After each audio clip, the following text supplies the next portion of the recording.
Hello and welcome to the show. We start this week's FailRace episode on GTA 5 with the Rolly Rampo van. As it goes around the corner, just brushes off the side of a truck before going for one spin and the other side and landing perfectly between two cars. That's a hell of a piece of ballet from the Rampo. Doesn't quite really rare for it to not roll, but impressive work. Average Volvo 240 up next is on GTA 5 driving the Terabyte. Turns out, Terabyte versus lampposts. Lampposts do sometimes win. It's actually a very movie-esque crash, I have to say. I don't even know what it hit. I guess as the lamppost fell over some part on the floor, did enough to launch the truck over.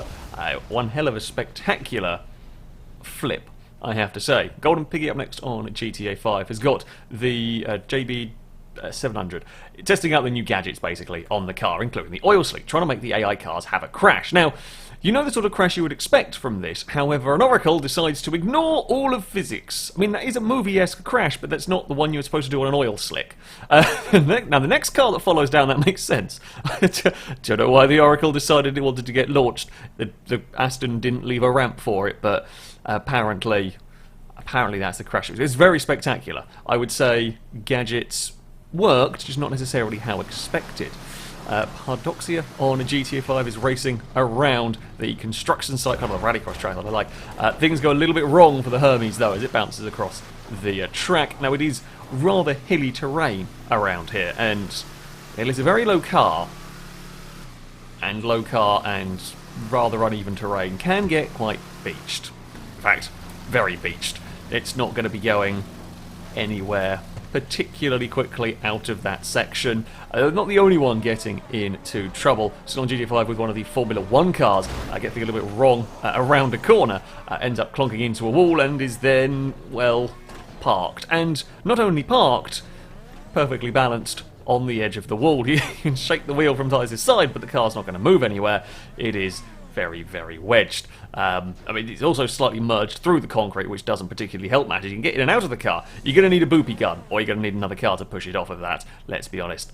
Ventusaurus up next on Horizon 4, racing the Mercedes X-Class. Now, everything going fairly normally in this race. It takes the jump, for whatever reason, just decides it's going to go to space. The jump was normal, it didn't hit anything, it didn't land on anything, certainly nothing visible, but something caused the vehicle to just get fired back up into the sky. Not entirely sure. Hey, it's Zen on BeamNG Drive is racing the Sunburst around. Takes a jump a little bit wrong, goes for a roll. Now, this happens in Beam. Slightly more spectacular than a normal roll, I have to say. As, I mean, I've lost count of how many tumbles that car has done, but it's one hell of a tumble. It's some incredibly vicious rolling. The car lands back perfectly on its wheels. I mean, it might possibly even still drive from all of that. Skirting JDM on BeamNG Drive is trying to get away from the police with the truck. However, combination of an AI car and police vehicles managed to, well, not only jackknife the truck, but also get the truck perfectly Austin Powers in the tunnel. That's seriously impressive going. That is some seriously impressive going. Yet there is no way that truck is going to be moving from that. I guess that is one way to stop a truck at the end of the day. Nexon up next is on WreckFest. Now this is actually following an AI car. Now this circuit we've seen before, some weird goings on. If the AI cars end up getting bounced over the wall, they sometimes get confused. However, this time the AI gets back on the circuit, gets rolled off the nose of the car that it was battling with, goes back for a second, like presumed to try and find the thing, and then sets off as normal. Actually gets a bump from behind. Oh, well, the AI is being sensible. This is unusual. And then we got to turn 1. And then the AI decided, oh crap, I was supposed to be somewhere else. Just, you know what, we're going to turn around, and now we're going to go back this way. Just crash into random cars. Somehow the vehicle is still going, the hammerhead is still alive. So it got all the way to turn 1 before changing its mind. It manages to then drive into the start line gantry bit.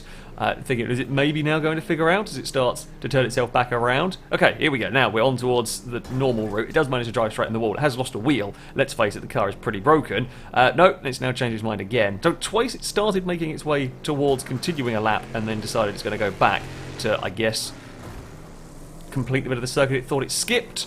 And then it got stuck on the, well, then tried to climb over the banking again. I don't really know what was going through the mind of this AI in particular. It's very wedged. It's very wedged, it's not going to go anywhere from there.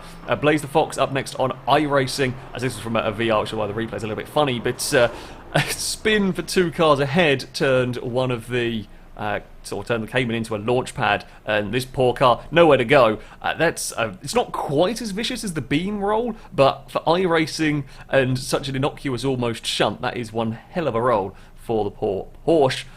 Penguins are number 1 up next on at NASCAR-Racing 2003, so a safety vehicle has been called, shall we say. However, it gets released at a slightly funny place as it whizzes its way through the pack to get to the front, I guess, and then just doesn't stop accelerating before it then hits the pit wall and bounces backwards. A little bit of weird. I'm not even sure what's going on there. I guess it was trying to get to the front of the field, and the game didn't quite know how to deal with that, so just kind of launched it around.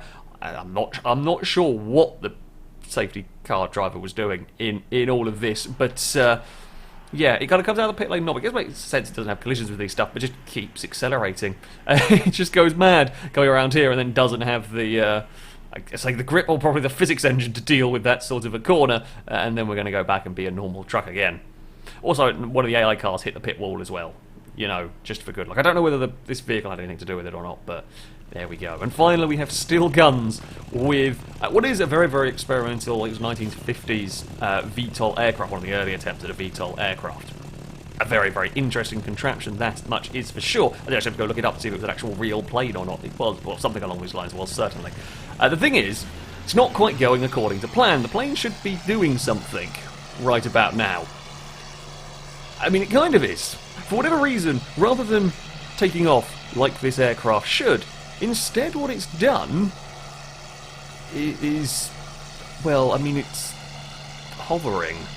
It's like the game has figured out the plane should be in the air, but it can't actually move. It's stuck, like, fixed to this one location. You can rotate it, you can spin it, you can pivot it, you can shoot at the floor. If you so wish, yes, the guns are still working as it is spinning.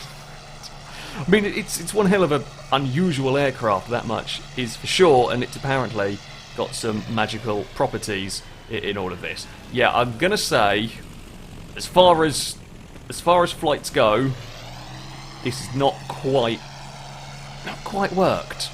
Not quite worked whatsoever. I just love it just spinning around randomly. That, though, is going to be it for this episode. As ever, if you have more clips, if you have clips you'd like to submit to this series, you can via our forums. There is a link in the description. At the very top of the page is the FailRace clips submission section, and in there you can find all of the rules and how to submit them. That, though, is going to be it from me. Thank you all very much for watching, and until next time, a goodbye.